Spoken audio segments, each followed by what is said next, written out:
Welcome back. All right, so we're at that point in the summer where most of the big name free agents have settled out and teams are basically up against the cap for the most part. There are still some big names out there like Stastny, Kadri. A big name would be Subban, although I'm not sure how much he gets for how long or what ends up happening with him. But I think we have a good idea for where the teams are at. Now, the GMs seem to be indicating which teams are really and truly out of it, and which teams are really going for it. And so the expectations going to this season, I think, are going to be interesting. So I'm going to put teams into four categories. The further left they are, the further into the contender category they are. Playoffs. Competitive means not quite playoffs, but not giving up. And then Bedard watch, meaning no. So if a team is over here, that means Bedard watch. So just as an example, this is the Arizona Coyotes. I know it's not the logo they use anymore, but I have so many magnets of this logo, I'm still going to use it.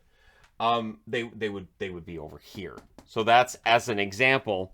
And then at the other end, you would have Colorado, right? Because Colorado just won the Stanley Cup. So therefore, Colorado would be expected to be a contender. So from Colorado to Arizona, let's figure this out. Now I'll go alphabetically the rest of the way here. So I've got this explained. Good. Anaheim. So starting with the Ducks, I'm going to put them right in the middle of competitive here. So not quite like, right up against the playoffs. But the moves they've made tell me that Pat Verbeek isn't just mailing it in this year. He understands he's got to sell tickets. He's got to have a team that's competitive. I don't think he's, of the mind of, hey, I need to go for Bedard. But he may be in a position where halfway through the season he pulls the plug. Sure, it could happen. But at least right now, what we're seeing from them, it looks like he's trying to keep things competitive. And I agree with that. Boston, I'm going to put them at this lower end when it comes to the playoffs. They are a team that I'm worried about, but there's still discussions of whether or not Bergeron's coming back, Krejci's coming back, how that's going to work under the cap, of course. So while it may be some cap gymnastics they have to do in the end, I do still think Boston's trying to make the playoffs, but they're right against that line. Buffalo, I'll put Buffalo, I'm going to put Buffalo a little bit ahead of Anaheim. A little bit ahead of Anaheim. I think Buffalo is going to be, I don't know if underrated is the right term, but I think there's a lot of people expecting Buffalo to just be walked on this year. I don't think they make the playoffs necessarily, but I don't think they're going to be as bad as people think either. One key thing for them might be picking up Comrie after having a very good year in Edmonton. He had a very good year in Edmonton. No, he didn't. He had a very good year in Winnipeg. If he can repeat that this year for Buffalo, they're in good shape. This was a team that when they had good goaltending, they were winning their share of games. They just had too many goalies getting hurt, and they had too many goalie problems with all the injuries that were taking place. Calgary. For all of the discussions about Calgary, I do think they are solidly a playoff team at this point. I think that should be the expectation. That could change, absolutely, but I still think they have a playoff-ready team. And when I say playoff-ready, I mean they should be playoff-bound. I'm not talking about like, they're ready to win in the playoffs. That's a whole different beast. That's not what this video is for necessarily, although I guess not having them in the contender spot would be a vote right there. Carolina. I still think Carolina is a contender. I'll put them at this end of it, but I do still view Carolina as being a cup contender at this point. There are some hurdles they have to overcome, obviously, to get into that spot where they can win that Stanley Cup, but I do still see Carolina as a contender. Chicago. Well, for Chicago, I have them, I'll put them a little bit ahead of Arizona because they're still signing guys here and there. So we'll see whether or not that helps them or whether or not they're able to win that many more games than Arizona. They should win more games than Arizona. That being said, they don't.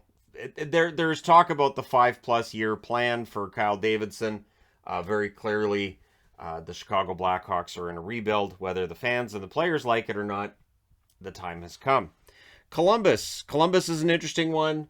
I'll put Columbus right around where Buffalo is here. I'll say that they're competitive. They may very well find them on the playoff side of things. It's just a matter of finding enough teams to drop in the East and having Columbus be that team that can jump up and get that playoff spot. I do have some concerns when it comes to the goaltending in Columbus based on the season that was just had by Korpisalo. Merzlikins is good, but Korpisalo, it was a rough ride, and that's back-to-back down years for him. So they need more out of him. Tarasov could end up coming up and stealing the job from him anyways. We saw that in Dallas with Ottinger taking the job from Hudobin. Maybe it happens here too, but at this point, I don't know that I see Columbus in the playoffs. I think the expectations likely to be they'll be competitive. They may fall short in the end. Dallas, I'll put Dallas in the same spot as Boston. I'm going to say playoffs, just barely. A lot of it's going to depend on how much term and money end up going to both Robertson and Ottinger. How much do you pay Ottinger based on what was one absolutely fantastic series? But it was after what was a pretty average season. So it is tough not to overestimate a goaltender based on a playoff performance. But in the name of all things Steve Penny, that can be a problem too. For Detroit, the expectation this year for Detroit, I'm going to say they'll be better. I'll put them in the same line here. I don't know if they're playoff bound yet, but they have a lot of the pieces they need. And so they absolutely, by halfway through the season, could end up here. But for me, for right now on this board, I'll put them as competitive. They're definitely not tanking for Bedard. That's not a thing. Edmonton, a lot of discussion about whether or not Edmonton's a contender. They added Jack Campbell. I do think that's an upgrade in net if he can stay healthy. I'll put them at the lower end of contender status, right equal to Carolina. So that's 6 teams I've got on the playoff side so far and 6 teams on the non-playoff side so far. Nice, even Steven right there. So not too shabby. Florida, I'm going to put them one step below Colorado for a simple reason. Colorado's won a cup and Florida hasn't. Florida won a round this past year, which is the first time they've done that since 1996. But they haven't shown that they can play the playoff hockey yet. I do think that's coming this year. All season, I kept saying you can't keep relying on comebacks. It's not going to work in the playoffs, and then it didn't. So I expect Florida to play differently this coming season. I expect to see a completely different approach from them. And with a new coach behind the bench, that should be easy enough to achieve. So I do see them as a contender, but I see them as being one step below Colorado for the point that I have already made. LA Kings, I think the Kings are in good shape. I do. I think the Kings are going to be a playoff team. I think the expectation is right in the middle playoffs, sure. Contender, I don't think they're necessarily there yet, but they have a lot of good young players, and if they're utilized correctly, they should be there. Minnesota's tough. Minnesota's tough because that penalty they're paying this season for Parise and Suter, it makes it tough for them to compete in a pretty difficult Central Division. So I'm torn between having them here or having them here. Now, they made the playoffs this past season, but I think it's going to be tougher for them this year. We also have the uncertainty about Kaprizov. Trying twice to get into the U.S. He wasn't able to get in. My guess is they're trying to get all the work visa stuff in order and then try to get him across the border again. Once the work visa is done, he shouldn't have a problem getting across the border. It is the fact that he returned home to Russia. There is the possibility that he gets put into military service. There is that possibility. So for Minnesota, I have them as competitive. They may end up in the playoffs, but there's definitely some uncertainty with Minnesota. Montreal, I don't think Montreal's tanking for Bedard, but I don't see them having this miraculous comeback. Not at this point. They really fell off last year, and it usually takes a while for a team to bounce back from that kind of season.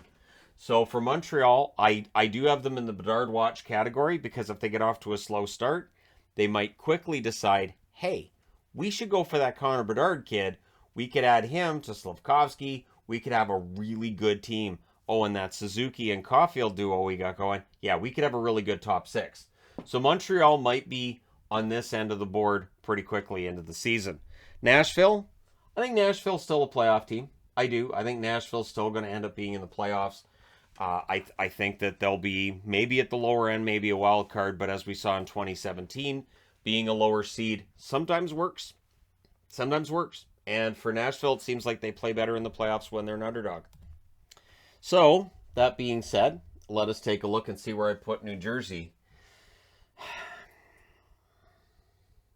Yeah, that's a tough one too.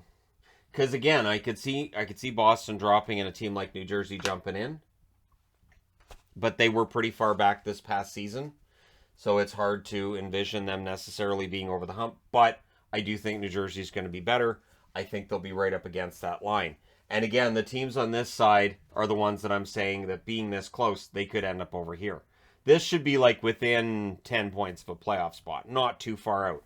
Playing games that matter in March. That's where these guys are. Again, for Anaheim, might be playing games that are somewhat important in January and then making a decision from there. The New York Islanders, they should be back in the playoffs. And I say that, and this might be my new blind spot. I do occasionally have those blind spots where I say, you know what?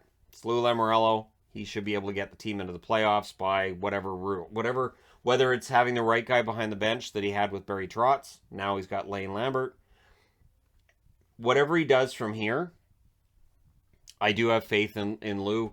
But again, it might be that blind spot. And so there's a lot of discussions about bad contracts he signs. And he does. He signs bad contracts. And yet somehow his teams usually overperform. So I'm going to go ahead and put the Islanders on the playoff side. The New York Rangers, they got to the Final Four this year, and they showed a lot of fight back, and they have Shesterkin. They have a lot going for them. I'm going to throw them under contenders. The problem is now I've got the Islanders on this side in playoffs, and I have to take a team and move them out of the playoffs because I can't have more than 16 teams on this side, or it just doesn't work. So there may be an adjustment at the end of this. But yeah, the New York Rangers, I think, have shown they're a contender. We'll see whether it holds from season to season, but I don't see any reason why it shouldn't. They've got some excellent team members. Sure, they lose Kopp, they lose Strome, but there's some really good players on this team still, and I still think that they're on their way up. Ottawa. See, I was thinking about putting Ottawa in the playoffs, but I've already put the Islanders in the playoffs. That means I have to bump a team out of the playoffs, which may end up being Boston. So I'm going to take Ottawa. What would be my one concern with Ottawa? I have Talbot and net. The blue line might be a little bit of a concern for some of the greener elements of that blue line. So I'll say that they get close. I'll say they're playing important games late in the season. That there's reason for hope if you're a Sens fan. But ultimately, they may not make the playoffs. So, yeah, I'll put Ottawa at that level. I know there might be people who are upset, but that's where I'm going to put them. Philadelphia. I know Philadelphia envisions they're going to get better. Tortorella's saying all the right things, but when I look at that roster and I look at what they went through last year, I think they'll be ahead of both Chicago and Arizona, but I don't think it'll necessarily be by a lot. And I think by about halfway through the season, they might already be ready to pull the plug. And again, you don't bring in Tortorella because you think you're going to miss the playoffs, right? So I don't know. I don't know how this is going to turn out, but yeah, Philadelphia, I think there's reason for concern. So my first switcheroo, I'm going to put Boston into this contender spot because I think Pittsburgh, with that core, still stays in the playoffs. Boston doesn't have Bergeron or Krejci signed yet. And even if they do, Bergeron and Krejci are both in the mid-late 30s. And at some point in time, that fall-off takes place. For Pittsburgh, Crosby's defied the aging process. If Malkin stays healthy, I don't see Pittsburgh falling out of the playoffs. They've kept their goaltending together. They revamped their blue line a bit. We'll see how that turns out, but they definitely have some good experienced players on this roster. It might end up being a little bit older than other rosters, but that doesn't necessarily mean that your team's going to fail and everything's going to fall apart. San Jose.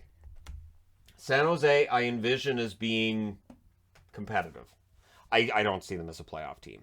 I'd be very surprised if they end up in a playoff spot. Been surprised before, but I would honestly be quite surprised if they were a playoff team.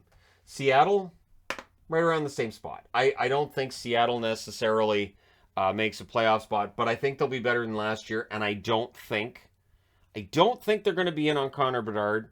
That being said, it wouldn't be the worst thing in the world for Seattle to get Shane Wright one season and then Connor Bedard the next, and then the internet can get together and decide this is all rigged so they can get all the superstars.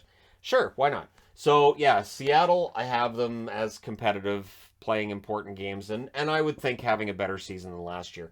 It may not be a lot better, but it should be better than last season.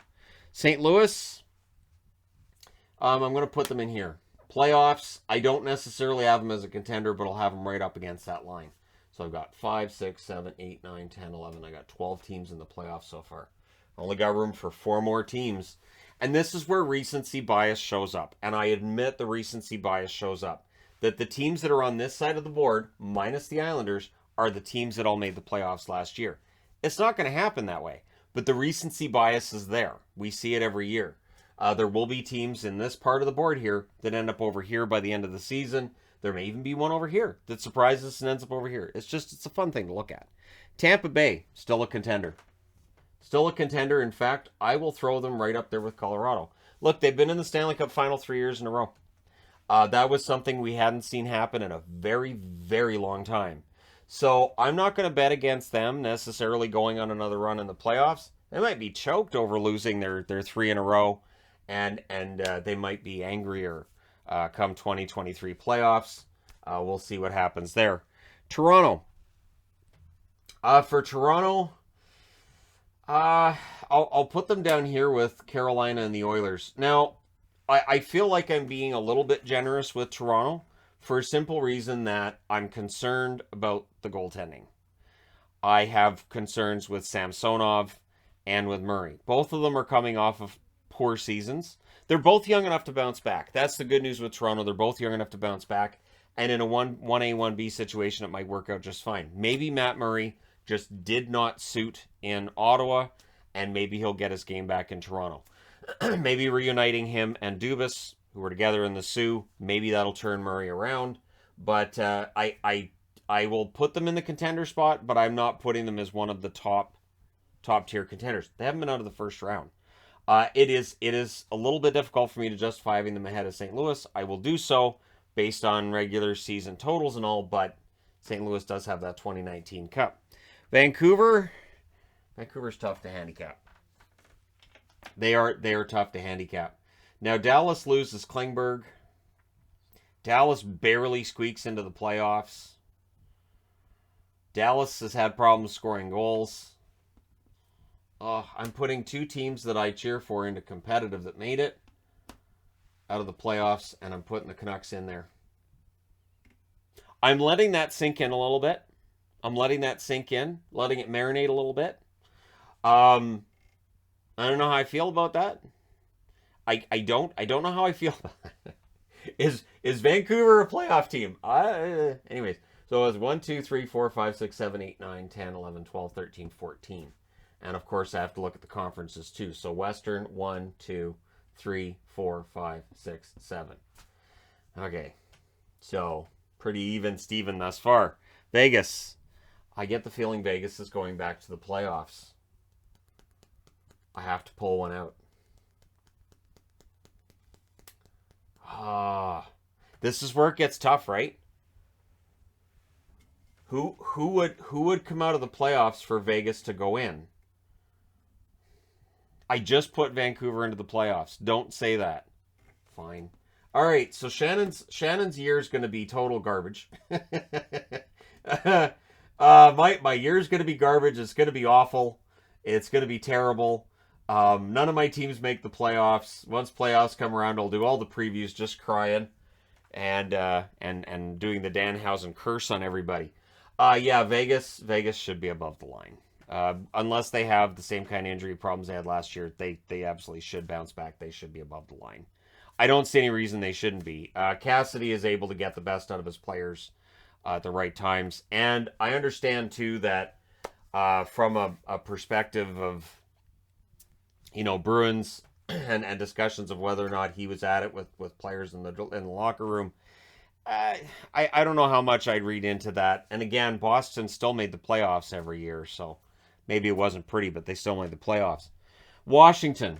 I still think Washington's a playoff team. I think adding Kemper should help them. I'll put them a little bit ahead of these 4 teams here.